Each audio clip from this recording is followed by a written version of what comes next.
Welcome back to another episode of In the Slot. I'm your host, Jacob Fraser, with my co-host, Keanen Tregaskis, and pretty crazy week in the NHL. We obviously are going to be breaking down a couple of trades, one a lot bigger than others, but I think fans of a certain team would say they're pretty equal. And then we'll get into our team of the week. We'll do a little Christmas wish list and then a quick little Canadian World Junior update. But before we get into today's show, how are you doing? Pretty good. Yeah. Yeah. All right. Well, let's dive in here because we're going to spend a bit of time, I imagine, on these couple of trades. We'll kick things off with the Stuart Skinner, Tristan Jarry trade. So, I mean, we posted a clip, 2 episodes ago, maybe 3, talking about how the Oilers needed to make a goaltending change. And we got a lot of hate in our comments about how the Oilers goaltending is great and don't blame everything on Stu. Well, finally the Oilers came to their senses and decided to make a move, picking up Tristan Jarry for Stuart Skinner, Brett Kulak, and a 2029 second round pick. I think it's a good move. I mean, I think you paid a little bit too much maybe for Tristan Jarry, but what are your thoughts on the deal? Yeah, I mean, when you wait as long as they did, you're going to pay a little too much anyways. But initially, it already looks like they made the right move. They went head-to-head, and Jarry was the better goaltender. The Oilers won. The Oilers look much more confident with Jarry in the net. They scored 6 goals in both of his starts. A couple of defensive breakdowns led to some of the goals against. They weren't really Jarry's fault. He's played really well. So far, looks good. We'll keep it updated. The Oilers obviously Stanley Cup hopes. If Jarry's the guy to give them one extra win, that's all they need. Yeah, exactly. I've had a lot of people ask me about my opinion on Tristan Jarry and just like, is he actually a better goaltender than Stu Skinner? And my thoughts kind of are, with Skinner, you maybe have bigger highs. Like maybe he can shut the door, whereas Jarry's not necessarily going to be putting up a shutout every now and then. But I feel like you just get a more consistent goaltender where... Yeah, higher floor. Yeah, exactly. And like what you're getting out of Jarry is maybe 3 goals against a game, but the Oilers have good enough offense that they can outscore teams with 4 goals, right? And with Skinner, like, yeah, you were getting 1 to 2, maybe a shutout from him when he had like a hot streak. And then he'd have these big slumps where he's letting in some terrible goals. They're losing games 6-4. So I think it just raises the floor, as you said, for the Edmonton Oilers. And I think that consistency from Jarry will really make a difference once they hit the playoffs. Yeah, I mean, look what they did with Stuart Skinner the last 2 years. They didn't need to go out and get an elite Connor Hellebuyck as a goaltender. They just needed a goaltender that was consistently okay. And that's what Jarry is. Like you said, 3 goals a night, not good. You don't really want your goaltender to be doing that, but when you have the offensive talent that the Oilers have, you can definitely afford that.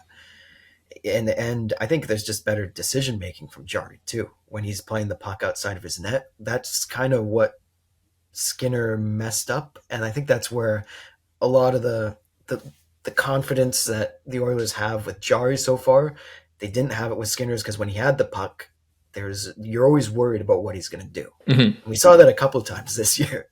Yeah, definitely. And I think like the Oilers shouldn't be finished. Like I don't think they pick up Tristan Jarry and go, okay, we're ready to compete. I do think like they definitely need to beef up their D-core and add maybe like something similar to what they did when they brought in Matthias Ekholm a few seasons ago, right? Like bring in maybe a veteran defensive guy. Oh yeah, for sure. Yeah, and especially after trading Kulak in the Jarry trade, you would need to go out and get even just a short-term guy, someone who can be on that second line, because I think that's where Kulak played this year. I know that's where he played the last couple of years.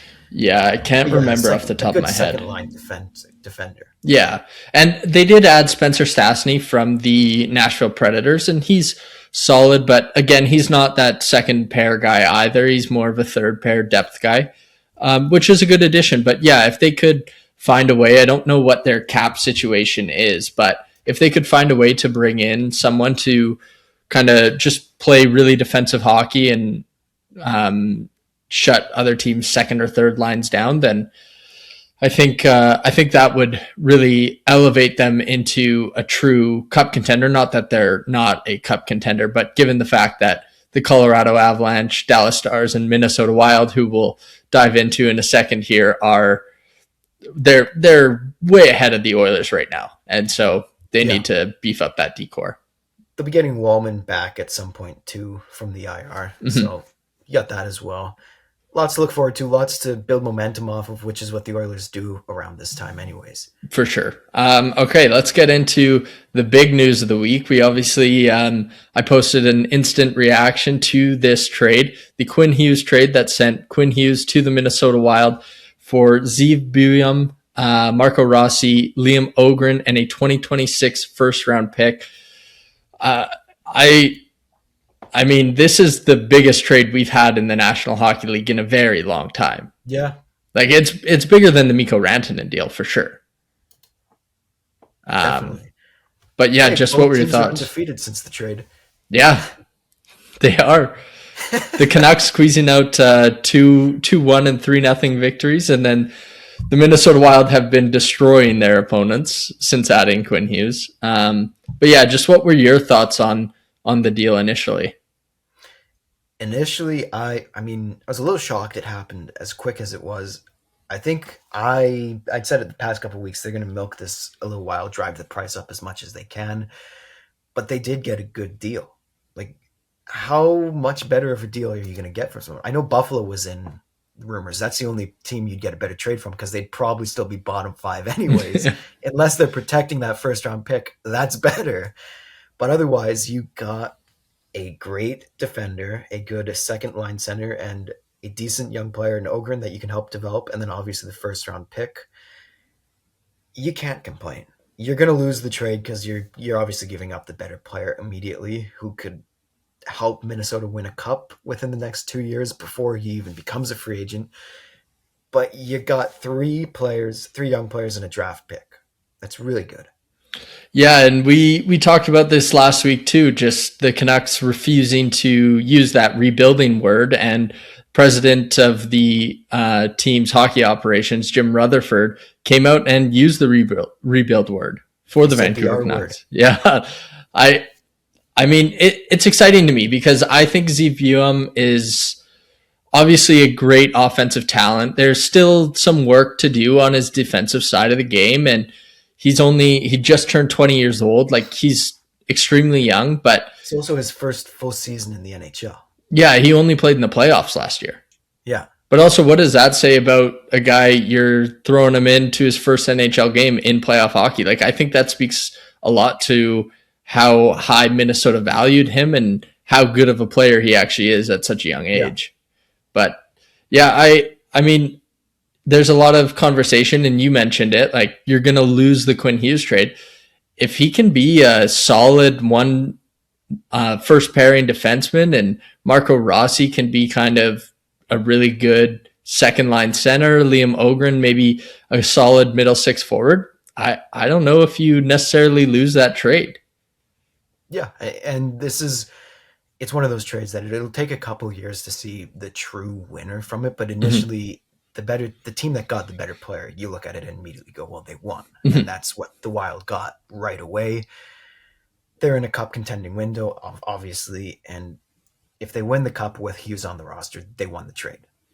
Yeah, 100%. I mean, that's obviously the biggest thing. The biggest what if is, do they win the cup with Hughes? Do they even win a playoff round? They haven't done that in a while. I think that's the first step.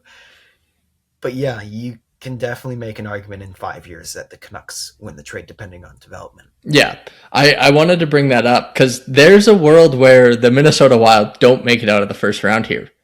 Right now, they normally do. If the playoffs started today, they're playing the Dallas Stars because of the NHL's stupid playoff schedule.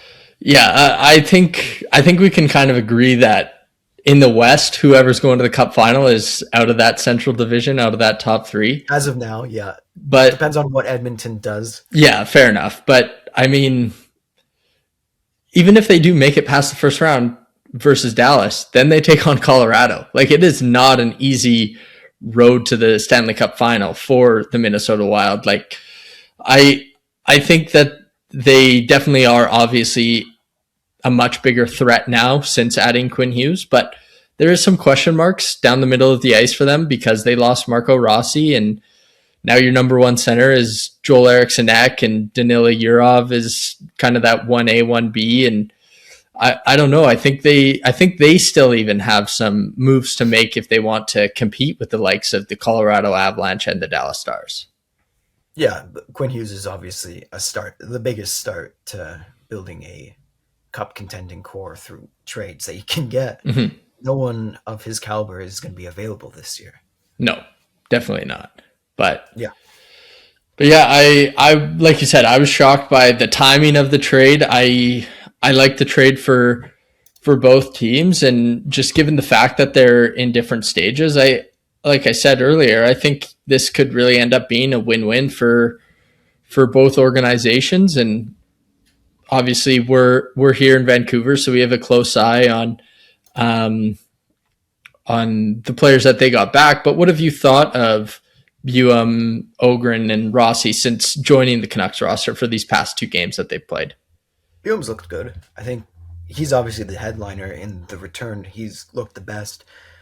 I know Rossi just got back from an injury, so that's going to take a moment for him to find his footing anyways. Ogren still, like I said, needs some more development, but I really like Buum. Immediately was impactful, a goal and an assist in his first game. Yeah, I like what I've seen in the two games so far. We'll see what they can keep doing. Yeah, and one thing I've noticed from him is obviously the offensive game is there. He looks unbelievable on the power play right away and hasn't had much time to practice that, get used to the Canucks systems on the power play and everything. But he looks like a true power play quarterback for their top unit. And then Marco Rossi, I think he hasn't put up any points in these last two games, but not very many Canucks have put up points. No. They're squeaking out wins because of Thatcher Demko. But I thought he's looked solid. And then Liam Ogren had 0 points in 18 games, I believe it was, coming into the Canucks lineup, and scored the other night against the New York Rangers. It was a bleeder. It was a bleeder, but it was a wicked shot. It was. But yeah, I think all three of them have looked pretty solid in Vancouver. And have you had a chance to see Hughes play for Minnesota yet? No, I have not. Oh, okay. I watched the Boston game. Goal.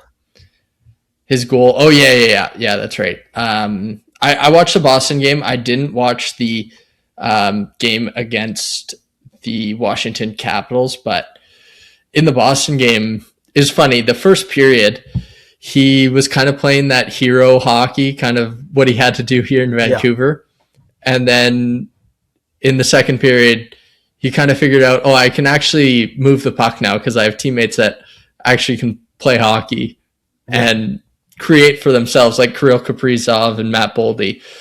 So, yeah, he looked really good. It's weird to see him in that Minnesota Wild jersey, but I'm excited to see what the Wild can do here with Quinn Hughes on their roster. Do you want to get into our team of the week? Because that kind of is a perfect segue. Tell us what they've done with him on their roster. Yeah, so my team of the week is the Minnesota Wild. Obviously, they bring in Quinn Hughes. They smoke the Boston Bruins 6-2, and then they follow that up with a 5-0 win over the Washington Capitals. Before that, before adding Hughes, they had won since we last recorded against the Dallas Stars 5-2, the Ottawa Senators 3-2. Like, that's some pretty tough competition, and they're winning those games. And we talk about that playoff matchup potentially being between the Minnesota Wild and the Dallas Stars. And even before adding Quinn Hughes, they put up five goals against them. So yeah, they're my team of the week. They're all of a sudden, it was like, what was it last week? It was something crazy. The Stars and the Avs were the only team over 40 points or something like that. And then since then, the Minnesota Wild are now just 4 points back of the Dallas Stars, still 10 points back of the Colorado Avalanche, but they could get that home ice advantage over the Stars in the playoffs. I don't necessarily think that they're going to catch the Avs, but I mean, they look deadly, and we've highlighted them before in our team of the week, and I'm sure we're going to again. Yeah, probably. Yeah, over in the East, it's the only team that's really playing good hockey consistently, the Carolina Hurricanes, Mm-hmm. and they're on a 5-game winning streak right now, beating Flyers twice, the Capitals, Blue Jackets, and Predators. It's a good winning streak. Some close games, 3 of those by 1 score. There's just not much going on in the East, No, like at all. no. And I was going to bring that up. The Hurricanes are the only team above 41 points Yeah. as the standings sit right now. 2 teams with 20 wins. They've got 22. Yeah. Like, it's significantly weaker right now, but they're really good at home, 11-5-1, and really good on the road, 11-4-1. We knew they were going to be at top of the metropolitan division, either first or second, depending on New Jersey and Washington, and they're just controlling the division right now. Yeah, 100%. I actually, when I was looking at team of the week, I stole the Wild. I was first in our document for the notes. But I was like, oh, maybe I'll give you the easy layup with the Wild. And I wanted to give it to the Buffalo Sabres, who are on a 3-game win streak right now, just for fun. It's hard to give it to them though when they're still in last in the league. But they're a 500 team now. Like, there's no team in the East below 500. That's true. Yeah. I think that's crazy. Yeah, it is. It's weirdly tight, that division conference right now. Yeah, I mean, you look at the league standings. The Sabres are 26th in the league. There's what?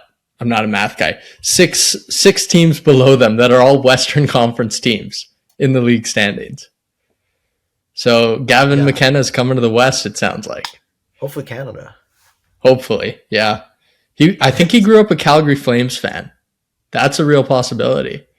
That's why Calgary's playing bad this year. Normally they're just floating around the middle with Vancouver. Yeah, I saw a photo, it was a while ago, but he was wearing a Flames jersey at the Saddle Dome. Obviously, he's a kid from Yukon, so I don't know how he becomes a Flames fan there. I mean, usually it's Yukon kids are either Canucks fans or Oilers fans, but guess he wanted to be a little bit different growing up and cheer for the Flames. But yeah, we can get into our Christmas wish list segment if you want to now. Yeah. Okay. So we're both coming up with 3 things on our Christmas wish list, whether it be what you want to see from a specific team, from the league in general, or from an individual player.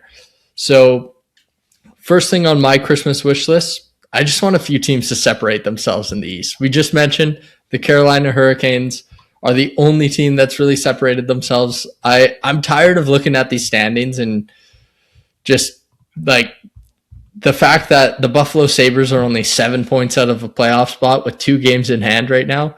It bothers me. I don't know why. It just does. Like, obviously it's great for the game when the league is super competitive like it is in the East right now, but I just think a couple teams need to separate themselves. And if that wild card spot doesn't, that's great. And that's fun to watch that race. But I just don't see a true cup contender outside of the Carolina Hurricanes in the East. And I think that's making for when we hit playoff time, that's going to be a less exciting playoffs to watch when you have teams just kind of middling. You got like the Detroit Red Wings with a -7 goal differential at the top of the Atlantic Division. Like that just doesn't work for me. No. Second thing on my Christmas wish list, I want the Winnipeg Jets to become sellers. They just blow it up. They need to. Like they're below the Buffalo Sabres in the standings, and they don't look good. Obviously, they didn't have Hellebuck for a while, but I just think it's time. Like you need to rebuild that team. They've got a lot of aging vets on that team that are kind of carrying the weight and have been for a couple of years. And yeah, I just think it's time to even just do a quick retool. Like, you don't necessarily need to dive into this huge rebuild, but I think it's time for a retool over there in Winnipeg. And then third on my wish list, I want the Buffalo Sabres to pull a St. Louis-like run and just become a playoff team. And I think it's time for Buffalo. I don't know if you saw Rasmus Dahlin when they fired their was it their General GM? manager. Yeah. Yeah. When they let him go, he's smiling ear to ear. So maybe the vibes are high and maybe they can go on a ridiculous run. But I just love to see it. Just I think it'd be fun to watch and kind of for the memes, everybody And ragging their on playoff Buffalo. drought. Yeah, exactly. Everybody ragging on Buffalo all season long, and then all of a sudden they become one of the top teams in the East. Yeah, they got a lot of work to do. Yeah, they do. My three things. Number one, a non-Florida team to win the East. I'd like to see a little parity. It's been 6 straight of Florida or Tampa Bay. Let's see someone else get out of the East, and this is probably the year for it from what we've seen so far. Mhm. Florida's struggling, but they'll get back up there when they're healthier. Tampa Bay has just blown it in the playoffs the last couple of years. I mean, they lost a series to the Leafs a couple of years ago. You don't do that as a good contending team. I'd just like to see someone new come out of the East. Hopefully Montreal, but I don't think that's this year. My second one is for Jacob Fowler to fix the Canadiens' goaltending problem. They score a lot of goals. They're up there in goals, 106 for, it's 117 against, and it's not exactly the defense's fault when Dobesh is not a starting goaltender. He's your backup, and Sam Montembeault is playing awful. We've talked about them a little while the past few weeks. Fowler's looked okay his first 3 games. The first one was against Pittsburgh, which is very, very odd, but also interesting. I don't know if you saw it, but Carey Price and Patrick Waugh's first games and wins were both against the Pittsburgh Penguins. I think it was Ken Dryden as well, wasn't Ken it? Dryden. But yeah, 2 amazing goaltenders. And now it's Jacob Fowler. Mm-hmm. No, I mean he's still very young. To put all this pressure on him is difficult, but I'd love to see that happen.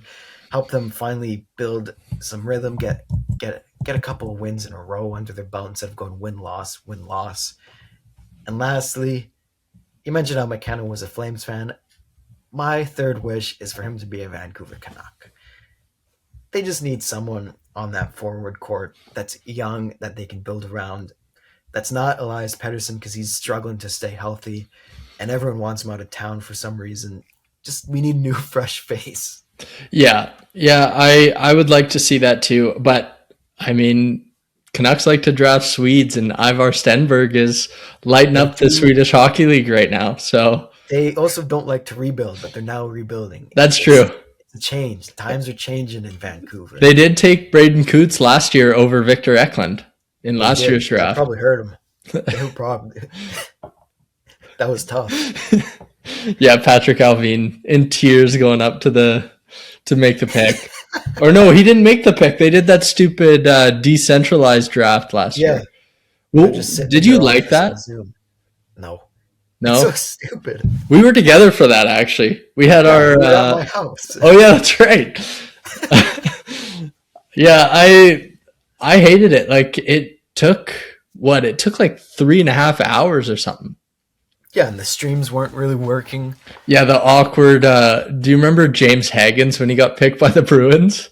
His awkward interview that they made him do? Yeah, and they were asking the GM of the Bruins, like, oh, like, are you excited for Haggins to join the organization, blah, blah, blah. And they just stayed dead silent. No comment. Are they sticking with that? I don't know if they are. I think they are. Yeah, I hope not, but I remember it sounded like last year they weren't happy with how it went, but they were going to stick with it. I'm trying to look that up here. Oh, AI mode. Yes, the NHL is sticking with the decentralized draft format, as a majority of teams voted to keep it. What are they, too broke to fly to a location? Probably. I guarantee you that's all it was. It had to be just financially. No, It sucks bringing. I mean, how many guys do they have at each table? It's like 20 guys at a table. So you're flying 20 guys out from the organization. I can't, dude. These are like borderline billionaires. Borderline. I think they're all billionaires. Are they all billionaires? Maybe not everyone, There's but no way all of them are billionaires with how low the cap is. Not all the MLB owners are billionaires, really? and they spend a lot more money. There's like 4 or 5 that aren't billionaires. Well, we know the Oakland A's owner wasn't a No, billionaire. he is. He is? He's just a cheapskate. Oh, okay. That's how he stays a billionaire. Man, I didn't like the format. It's got to be money. Oh, for sure. Yeah.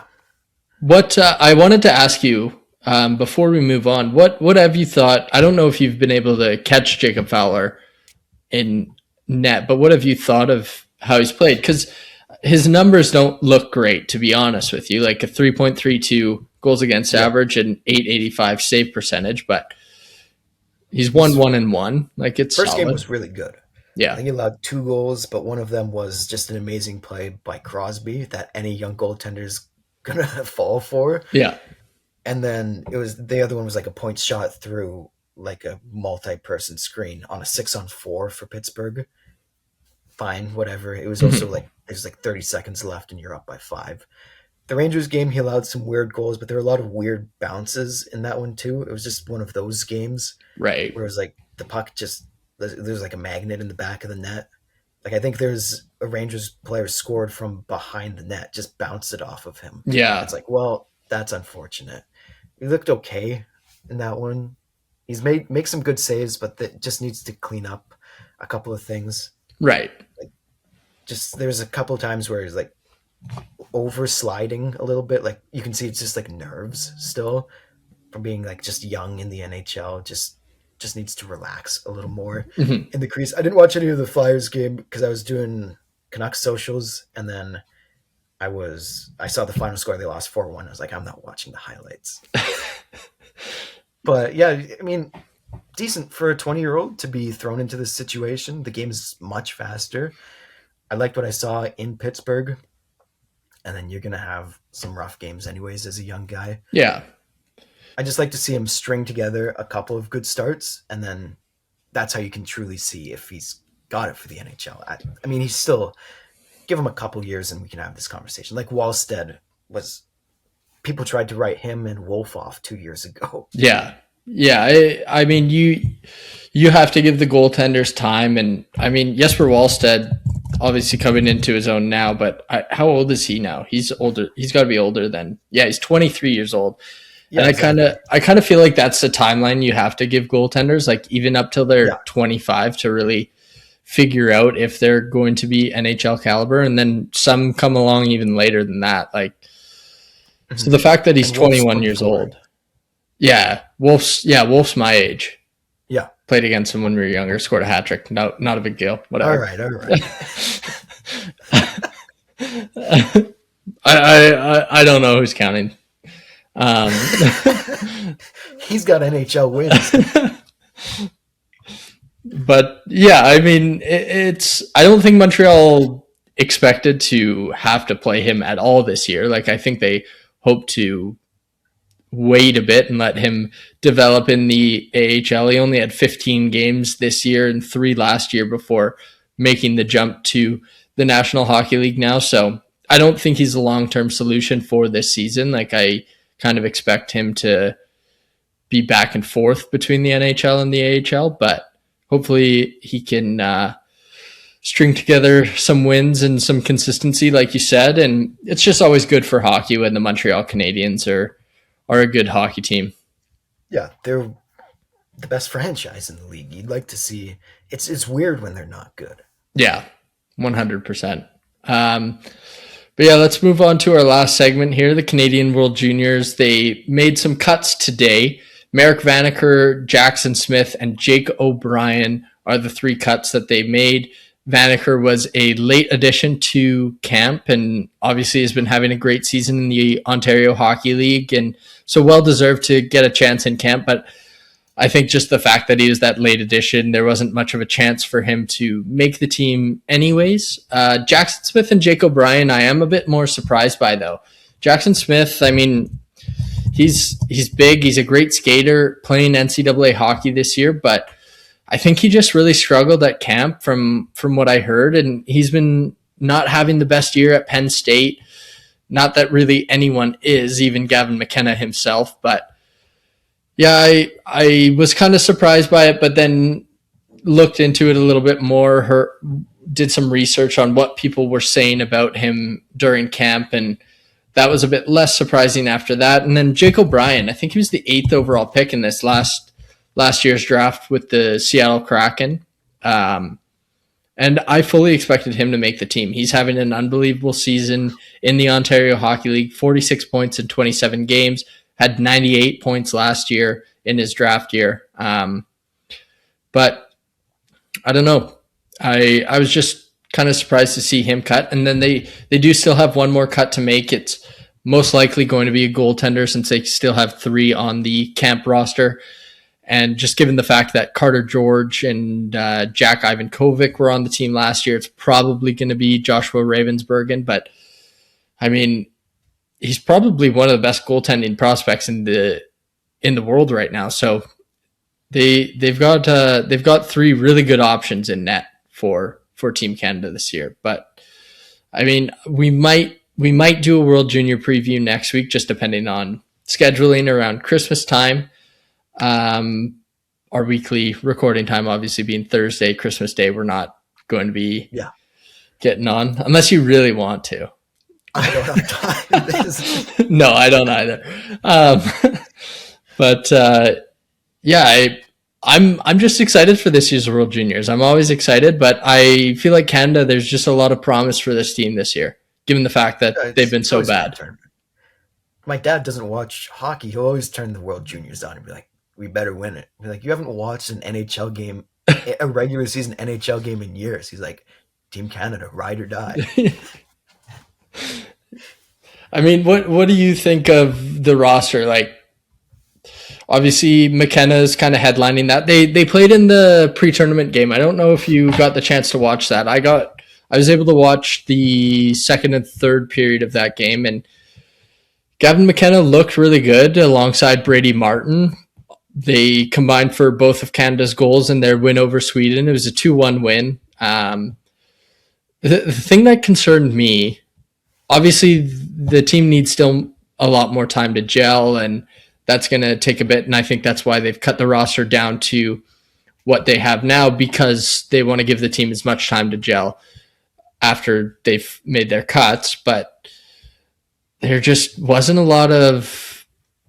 there's a lot of throwing the puck to places where no one was. And maybe that's just like you're used to your line mates on your club teams or whatever. They're in that spot all the time and they know where to be, but these guys are used to having to do everything on their own. And so maybe they're not just finding open space. Like, I don't know, it was concerning a bit to me. And then defensively, I don't think Canada looked great, although they did only allow the 1 goal. Sweden didn't have their full force roster either. So yeah, it did concern me a little bit, but obviously it's one pre-tournament game. You can't put too much stock into it. But what are your kind of thoughts on the roster and just expectations for this team? I mean, we know what the expectations are. It's cup or bust. Yeah. Or gold medal or bust. You knew what I meant. Yeah. I saw the one highlight from the game. I don't remember who scored it, but it was a McKenna-Martin passing play. Yeah, Martin scored both their goals. Martin scored the goal. There's a great passing play out from like the neutral zone into Sweden's offense, and he just dangled around the goaltender. Yeah. That got me a little excited. Yeah. That gave me some hope that, okay, we're going to have some fun on offense this year. We're going to score some goals in the tournament. We're not going to lose to Czechia in the quarterfinals again. Hopefully not. But yeah, I think it's going to be, I think we've said this every week, it's going to be a better team. It seems like they're learning their lesson. You mentioned just the one cut that was kind of a little head scratcher instead of multiple this year. but it looks like they're better Mhm. on paper so far. Like you said, the pre-tournament games, a little bit of a mess. Everyone's still trying to find their footing, build the chemistry together through practice. We'll see what they are. Who do they play first? Like, what's the first game? In the actual tournament, Yeah, um, I can't remember off the top of my head. Let me. Czechia. Great, of Okay. course. Honestly, though, that's a good first game to have because that It gets is. you into the tournament. Like I know in the past when they've played, like, I don't know, Latvia. Actually, Latvia beat them a couple of years ago, so I can't even use them as an Well, they play example. Latvia the next day. But like, if their first game of the tournament was Denmark, who they play on the 29th, like, yeah, it's a nice little warm up game, but it doesn't necessarily get you into the tournament because you're kind of just blowing this team out, right? Yeah, So having Czechia as your first opponent and then following that up with Latvia, I think that's a good schedule for Canada. That gets them into the tournament, and then they get a bit of a layup game in Denmark, and then New Year's Eve they play Finland. So I think the way that the schedule is worked out, they get probably their second toughest opponent in the round robin right off the bat. Then they play third best team in their group. Then they get a little bit of a rest. I think they get a rest day in between that Latvia. Yeah, they get a rest day in before and between after Latvia the and Denmark Denmark. game. Yeah, so they're honestly going to have a few days off before that Finland game. Like I think that's kind of the perfect way for Canada to get into this tournament.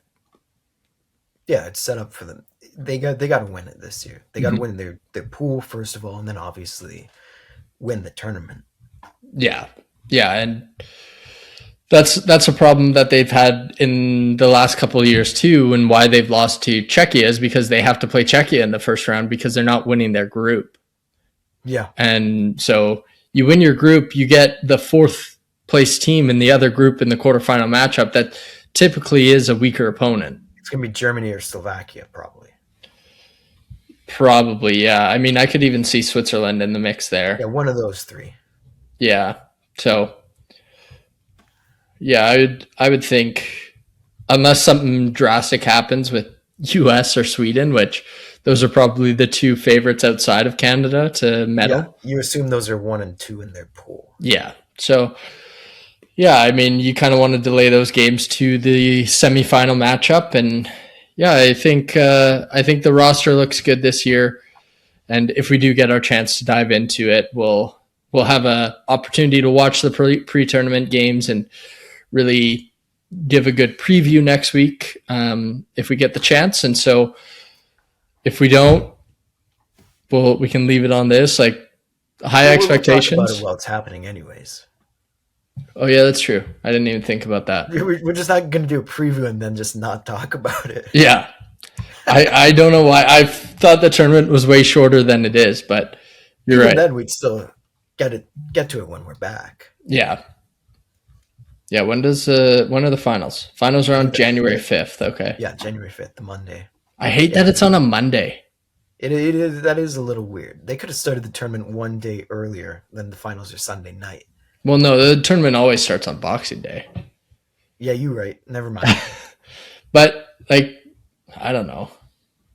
Maybe instead of having a day off between the quarterfinal and the last round robin games, you don't do that. Make guys go back to back, and then the finals are set up to be on the Sunday.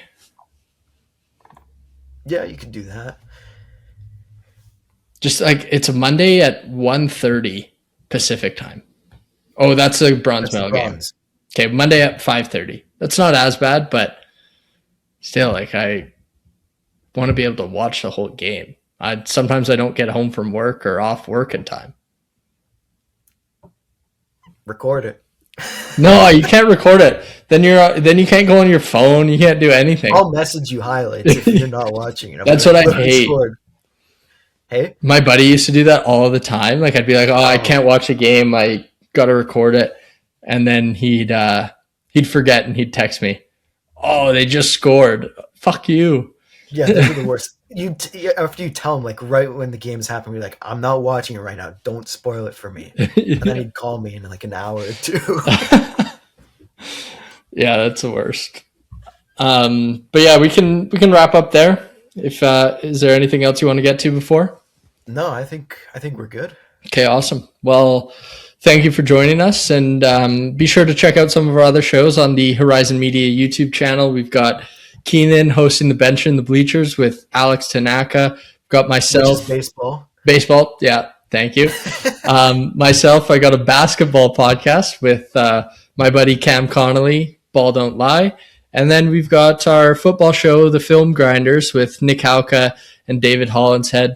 That's a great show. Obviously, both of them have a lot of experience with the game of football, and they break down some film on some of your favorite teams. So be sure to check those out and follow us on our socials. And thank you for listening to In the Slot.